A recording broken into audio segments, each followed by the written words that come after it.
Hello students. So in previous 3 videos we have discussed up to acidic and basic properties of different compounds. So now we will continue. So next topic is how strong are acid and base solution. Means how can we identify or calculate the acidic and basic characters of different chemical compounds. We can quantitatively find the amount of H positive and OH negative ions present in a solution. We can also judge how strong a given acid or a base by making use of a universal indicator, which is a mixture of several indicators. The universal indicator shows different colors at different concentrations of hydrogen ions in a solution. कि भाई हम कैसे find out करते हैं? तो बच्चों हम किसी भी अगर एसिड्स के एसिडिक कैरेक्टर्स को फाइंड आउट कर रहे हैं तो उसके लिए हम देखेंगे कि उसके अंदर H पॉजिटिव या हाइड्रोजन आयन की जो कॉन्सेंट्रेशन है वो कितनी है. Similarly for base we will find out या we will calculate OH negative ion means hydroxide ion concentration. So इसके लिए एक स्केल बनाया गया which scale is name as pH scale. कि भाई हम कैसे डिटरमिन करेंगे, तो कोई तो स्केल होना चाहिए ना, कोई वैल्यू होनी चाहिए जिससे कि ये डिटरमिन हो सके कि पर्टिकुलर एसिड जो है वो कितना स्ट्रॉन्ग है और पर्टिकुलर बेस जो है वो कितना स्ट्रॉन्ग है. तो उसके लिए एक स्केल बनाया गया. That scale is usually termed as pH scale.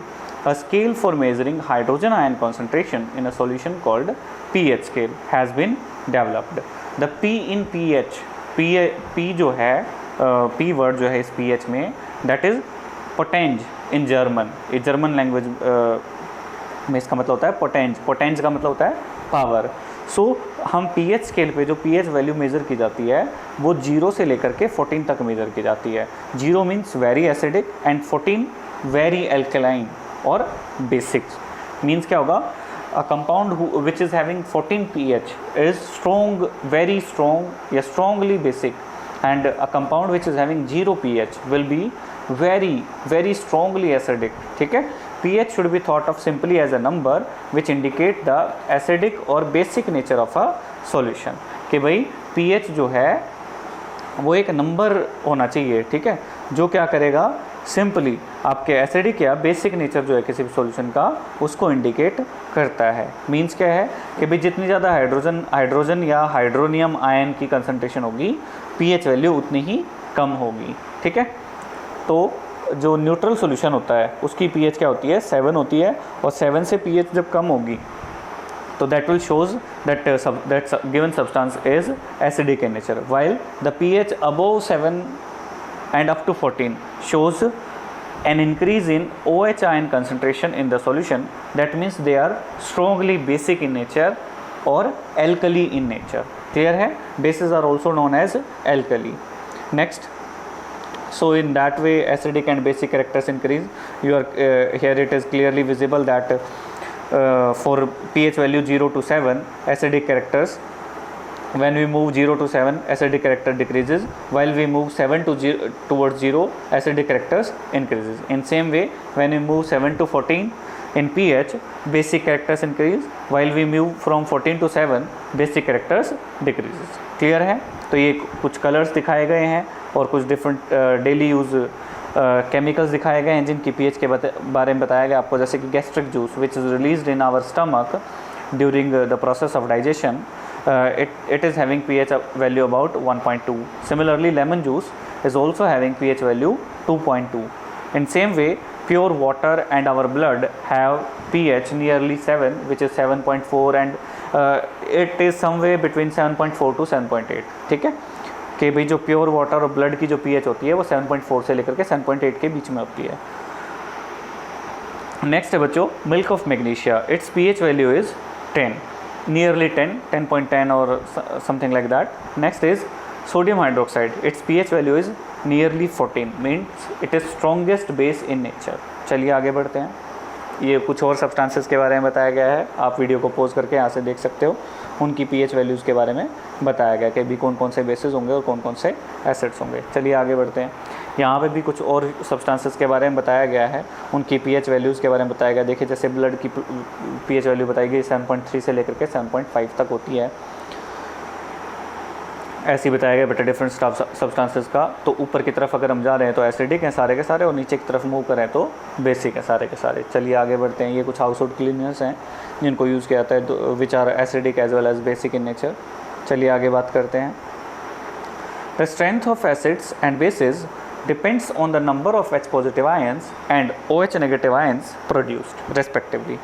If we take hydrochloric acid and acetic acid of the same concentration, say 1 molar, then these produces a different amount of hydrogen ions. Acid that give rise to more H positive ion are said to be strong acids, and the bases that give less H positive ions are said to be weak acid. कि भाई मैंने आपको पहले ही बताया कि जो acids हैं वो उनकी जो स्ट्रेंथ है आप कैसे मेज़र करोगे, H पॉजिटिव आयन की कंसंट्रेशन से।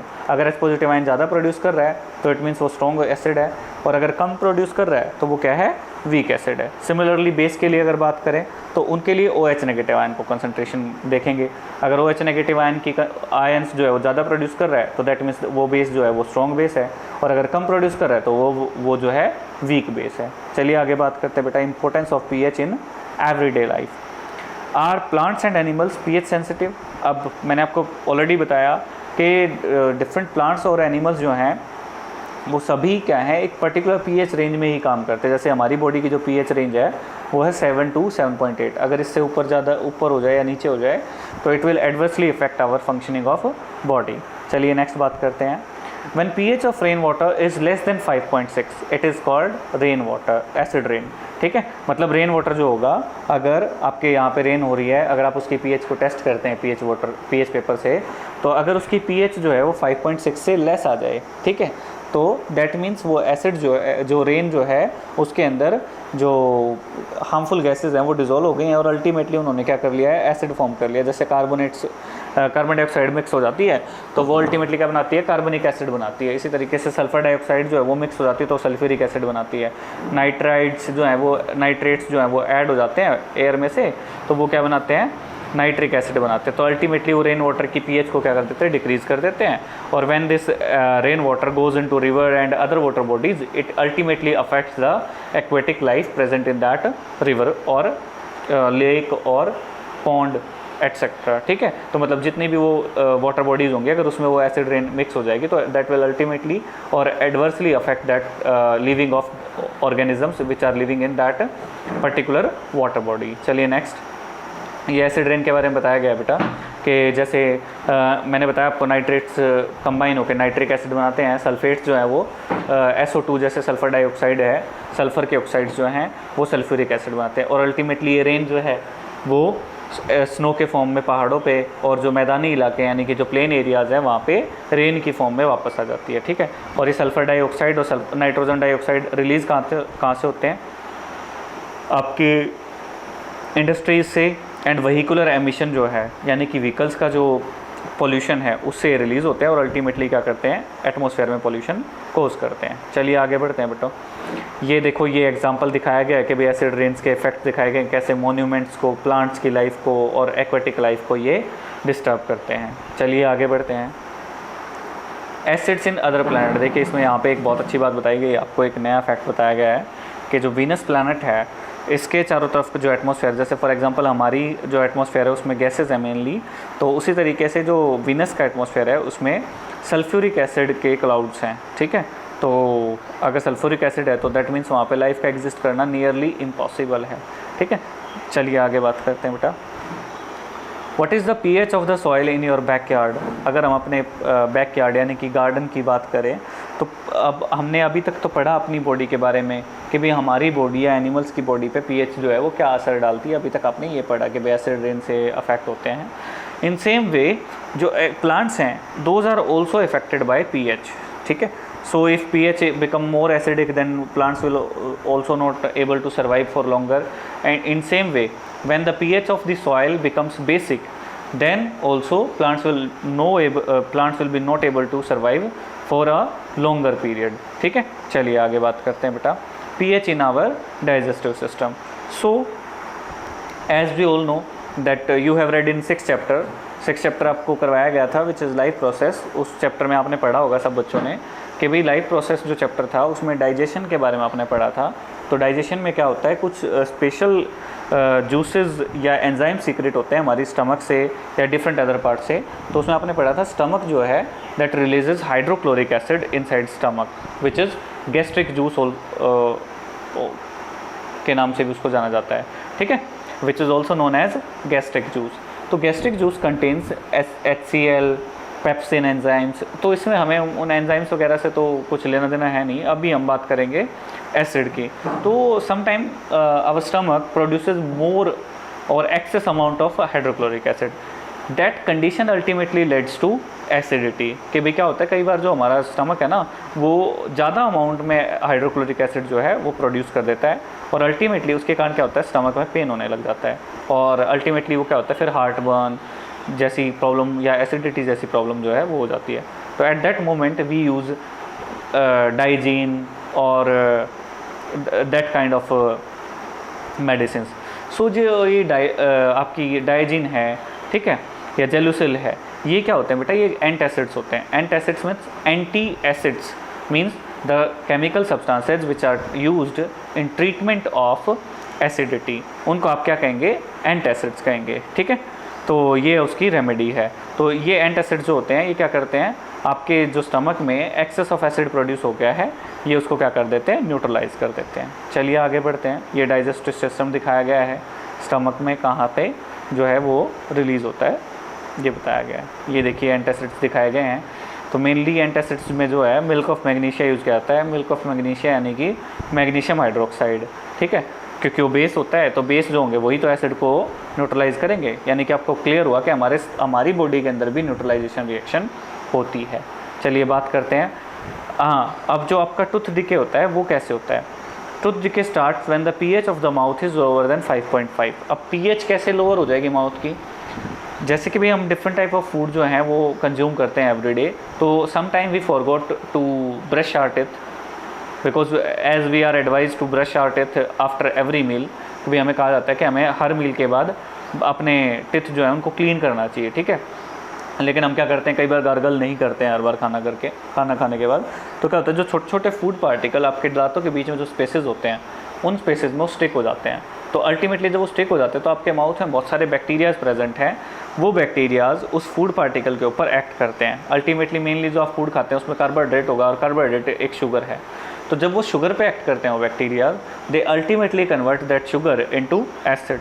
और वो एसिड बेटा इतना स्ट्रॉन्ग होता है कि वो आपकी जो टूथ इनेमल है, ठीक है, उसको क्या कर देता है, कोरोड करने लग जाता है। मतलब उसको धीरे धीरे क्या करने लग जाता है, उसके सरफेस को रफ़ करने लग जाता है। अब जब वो रफ़ कर देगा उसके सरफेस को, वो एसिड बनेगा वहाँ पे, तो अल्टीमेटली फूड पार्टिकल ज़्यादा स्टिक होंगे।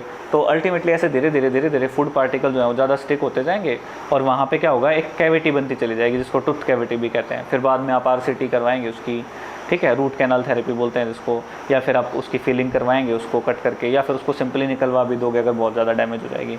तो ultimately that's why we are advise to clean our mouth regularly. Because जो टूथपेस्ट होते हैं ना वो स्लाइटली बेसिक होते हैं बेटा, उनके अंदर बेसिक सॉल्ट्स यूज़ किए जाते हैं। तो जब आप सुबह ब्रश करते हैं तो वो अल्टीमेटली क्या करते हैं, जो आपके माउथ के अंदर एसिड प्रोड्यूस हुआ होता है उसको वो क्या कर देते हैं, न्यूट्रलाइज कर देते हैं। That's why we are advise to brush regularly. चलिए आगे बात करते हैं। तो ये तो बात हुई प्लांट्स और एनिमल्स की सर्वाइवल की। अब बात करते हैं कि बहुत सारे प्लांट्स और एनिमल्स ऐसे होते हैं बेटा, वो क्या करते हैं, कुछ एसिड्स या कुछ सब्सटेंसेस जो हैं वो रिलीज़ करते हैं। किसके लिए, अपने आप को डिफेंस करने के लिए, डिफेंड करने के लिए, खुद को प्रोटेक्ट करने के लिए। इसी का एक एग्जांपल है बी स्टिंग। जैसे मधुमक्खी जो है, हनी बी जो है, जब वो आपको स्टिंग कर देती है यानी कि काट लेती है, तो अल्टीमेटली उसका स्टिंग जो होता है वो बहुत ज़्यादा पेन करता है और इरिटेशन कॉज करता है। बिकॉज क्यों करता है वो, क्योंकि whenever honey bee bites it injects small quantity of a mild acid which is methanoic acid into our body. वो क्या करती है, मेथेनोइक एसिड या फॉर्मिक एसिड, कॉमन नेम जो है बेटा उसका फॉर्मिक एसिड है और जो केमिकल नेम है दैट इज़ मिथेनोइक एसिड, ठीक है। वो मिथेनोइक एसिड जो है वो क्या करती है, वो हमारी बॉडी में रिलीज़ कर देती है। अल्टीमेटली उस मिथेनोइक एसिड के इफेक्ट से क्या होता है, हमें बहुत ज़्यादा इरिटेशन होती है, ठीक है।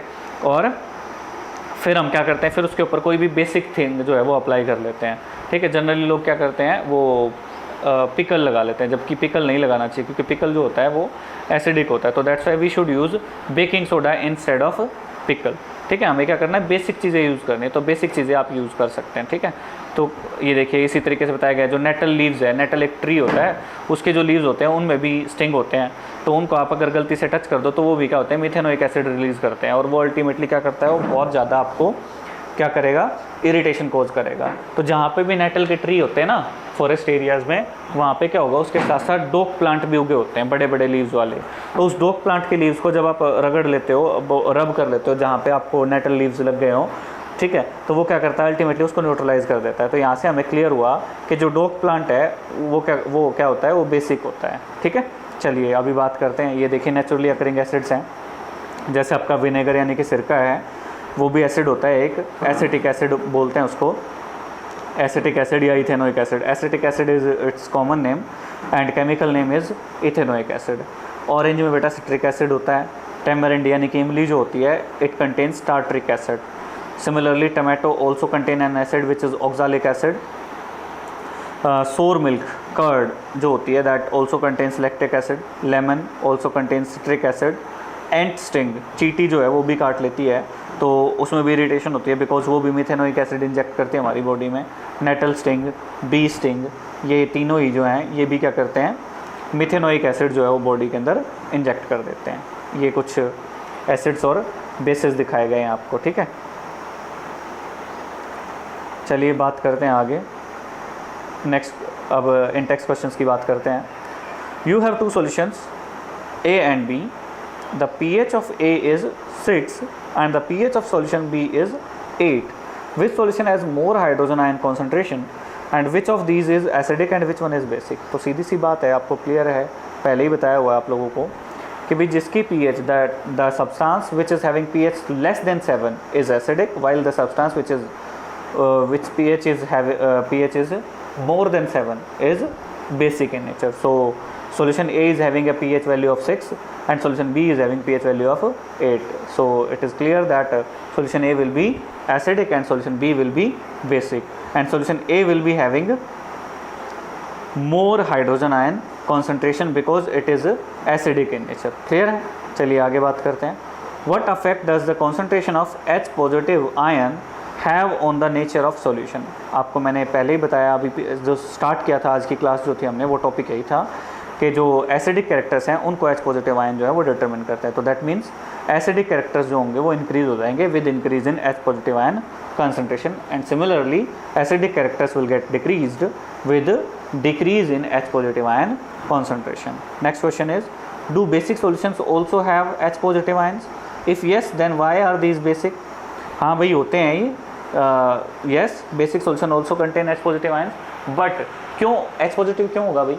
क्योंकि भाई जितने भी एसिड या बेस हैं सभी अपने कैरेक्टर्स कब शो कर पाते हैं? जब वो एक्वस मीडियम में होते हैं। एक्वस मीडियम में होंगे तो H2 होगा, और H2O होगा तो वो दो आयंस में टूटता है हमेशा। वाटर मॉलिक्यूल जो है वो हमेशा दो आयंस बनाता है, H पॉजिटिव और OH नेगेटिव दोनों बनाएगा।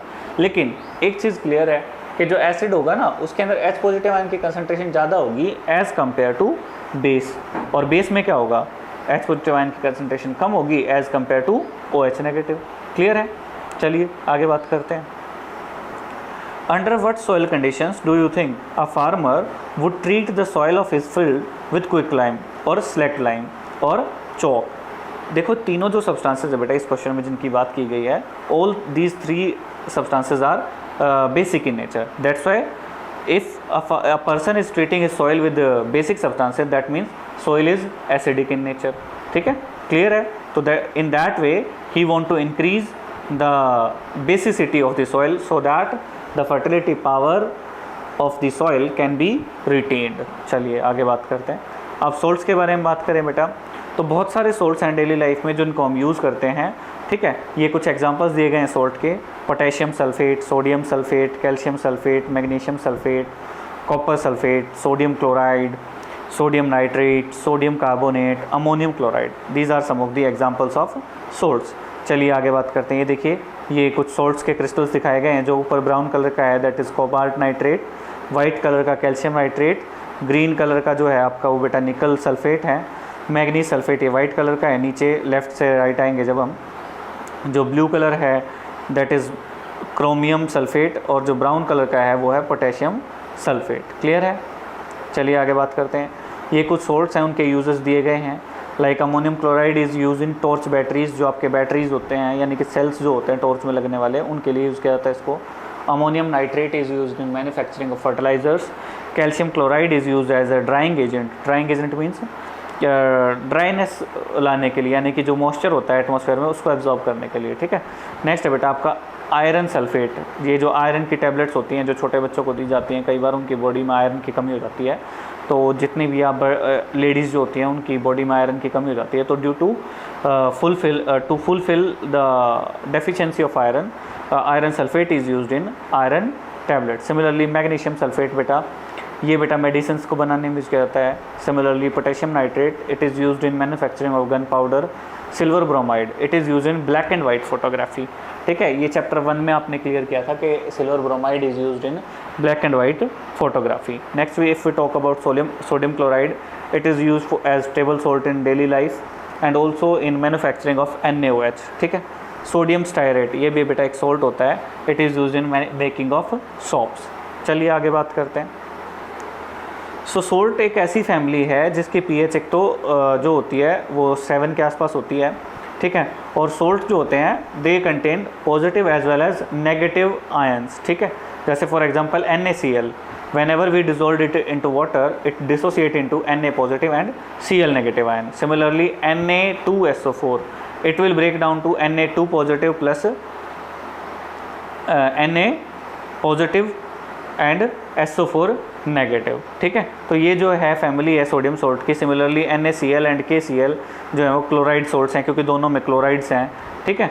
तो इस तरीके से अगर हम सोल्ट की pH की बात करें तो सोल्ट्स की जो बेटा 3 टाइप के सोल्ट होते हैं। First one is acidic salt. Acidic salt कब बनेंगे? जब आपका एक वीक स्ट्रॉन्ग एसिड जो है वो वीक बेस के साथ रिएक्ट करता है, तो अल्टीमेटली क्या होगा, बेस जो है वो पूरे एसिड को न्यूट्रलाइज नहीं कर पाएगा, तो जो pH होगी सोल्ट की वो क्या हो जाएगी, स्लाइटली एसिडिक हो जाएगी, ठीक है। ऑन द अदर हैंड अगर स्ट्रॉन्ग बेस रिएक्ट कर रहा है वीक एसिड के साथ तो क्या होगा, तो वो पूरे के पूरे बेस को न्यूट्रलाइज नहीं कर पाएगा, क्योंकि वो एसिड वीक है, तो इसलिए अल्टीमेटली जो सोल्ट बनेगा वो स्लाइटली बेसिक होगा नेचर में। तो ऐसे सोल्ट की pH वैल्यू 7 से ज़्यादा होगी। और ऐसे सोल्ट जो स्ट्रॉन्ग एसिड और स्ट्रॉन्ग बेस की रिएक्शन से बनते हैं उनको हम क्या कहते हैं बेटा, न्यूट्रल एसिड्स कहते हैं। और वो क्या न्यूट्रल सोल्ट्स कहते हैं, उनकी pH नियरली 7 होती है, ठीक है। चलिए अब बात करते हैं कॉमन सोल्ट की। Common salt, chemicals from common salt. The salt formed by the combination of hydrochloric acid and sodium hydroxide solution is called sodium chloride. Sodium chloride को mainly कैसे बनाया जाता है, हाइड्रोक्लोरिक एसिड और सोडियम हाइड्रोक्साइड सॉल्यूशन की reaction के बाद जो है वो सोडियम क्लोराइड बनता है, ठीक है। और यही वो सोल्ट है बेटा जिसको हम फूड में यूज़ करते हैं। और एक ये न्यूट्रल सोल्ट है बिकॉज इसकी pH जो है वो नियरली 7 होती है। और इसको कैसे मैन्युफैक्चर किया जाता है, एक्चुअल में इसकी एग्रीकल्चर की जाती है, जो कि कोस्टल एरियाज़ होते हैं इंडिया के भी, जैसे गुजरात वगैरह हैं, महाराष्ट्र हैं, ठीक है, तमिलनाडु है, यहाँ पे क्या किया जाता है, सोल्ट का एग्रीकल्चर किया जाता है, सोल्ट की फार्मिंग की जाती है। कैसे सोल्ट की फार्मिंग, अब आप कहोगे कैसे, वो क्या करते हैं, they make small partitions in their fields, मतलब छोटी छोटी क्यारियाँ बना देते हैं, ब्लॉक्स बना देते हैं अपने फील्ड्स के अंदर, और उन ब्लॉक्स के अंदर क्या कर देते हैं, वाटर को फिल करके छोड़ देते हैं। तो अल्टीमेटली जो सी वाटर है वो धीरे धीरे इवेपोरेट होता रहता है। तो अल्टीमेटली सारा वाटर जो है वो इवेपोरेट हो जाता है और लास्ट में जो है सिर्फ सोल्ट बच जाता है। फिर उस सोल्ट को रिफाइन वगैरह करके आपको सेल कर दिया जाता है, ठीक है। Apart from that large crystal, बड़े बड़े क्रिस्टल्स भी पाए जाते हैं सोल्ट के, जो कि रॉक सोल्ट है। ये कैसे बने हैं, जो पुराने सीज थे वो कभी क्या हो गए होंगे, वो सूख गए होंगे, और अल्टीमेटली जो उसकी जो डेप्थ थी यानी कि बॉटम थी, वहाँ पे बहुत सारे सोल्ट्स जो होंगे वो अल्टीमेटली किस में कन्वर्ट हो गए, रॉक सोल्ट्स में कन्वर्ट हो गए। इनकी भी माइनिंग की जाती है। मेनली जो हमारी कंट्री में ज़्यादातर रॉक सोल्ट आता है वो कहाँ से आता है, पाकिस्तान से आता है, ठीक है। पाकिस्तान में बहुत सारे ऐसे एरियाज़ हैं जहाँ पे रॉक सोल्ट की जो है एक्सकेवेशन की जाती है। चलिए आगे बात करते हैं। Common salt, a raw material for chemicals, के भी कॉमन सोल्ट जो है ना बेटा, इसलिए इसको रॉ मटेरियल फॉर केमिकल्स कहा गया है कि it is use for manufacturing of so many chemical substances such as sodium hydroxides, baking powder, washing soda, bleaching powder and many more other substances. That's why it is known as a raw material for chemicals.